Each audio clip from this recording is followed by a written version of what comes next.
Hello, welcome to the land of Kakiak Homeschool Room. Join us for our morning basket time. Everett's sick today, so he will not be joining us, but I am in the schoolroom with my two youngest boys. We've got our RC snack plate, and I'm going to start out with our read aloud. We are currently reading a Nancy Drew mystery.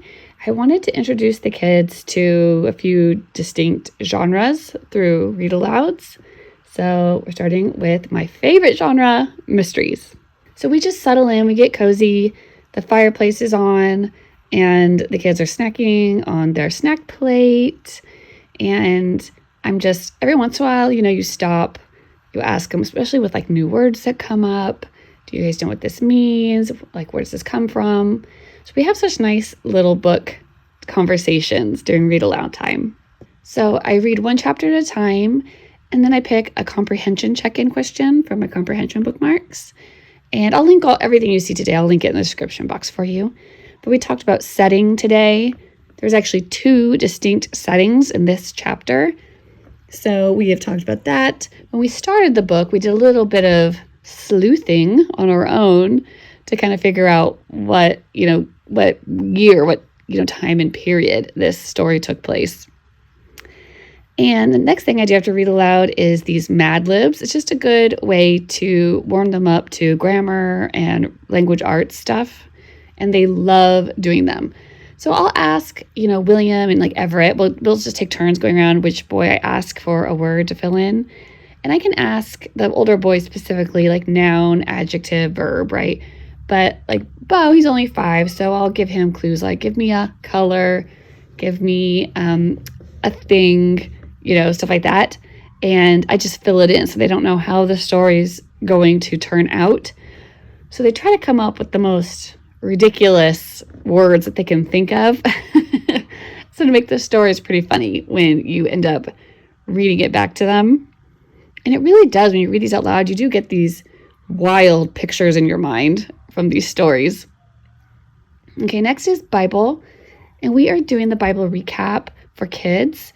I am doing the grown-up version, and I thought this would be a really good thing to insert into our morning Bible time. I just am queuing up the New King James Version. There's like a dramatic audio version that we listen to. And then I just go over the recap with them, and we talk, we answer, any questions that come up in the reading, and sometimes we'll, pray at the end. Okay, McGuffeys third reader. This is William's reader, and I've been saving these for when my dad comes over in the morning for coffee. We've been having that fun little coffee homeschool dates with, their opa, and the kids will read their McGuffey readers to him, and it's making really sweet little memories. Today, William was reading this poem, and we went over extensively the first stanza.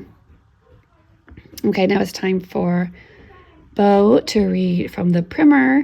This is a lesson we've already done a couple times, so I'm just letting him just go for it, just open it up and read the lesson.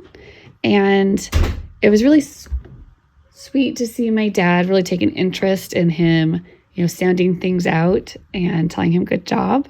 It's very encouraging to him. And then afterwards, I'm just, I like to do this little thing where I read it to him. This is like a cheap way to get extra reading practice in with like a fidgety kid. So I'm like, okay, I'm going to read it. I'll make sure I don't make any mistakes. So if there's a word, like there's one of the words is there, THERE, but I might accidentally read it there, right? And he has to go, no. And so I make him explain to me what I did wrong, what was wrong about it and what was correct. So I have him correct me, and he loves, look at his face, he loves correcting me. And that was our morning basket. Now I'm just setting them up at their spots at the table, and we're getting ready for our normal seat work. And we're just going to enjoy the day, and we'll be back here in the morning to do it all again. Happy homeschooling.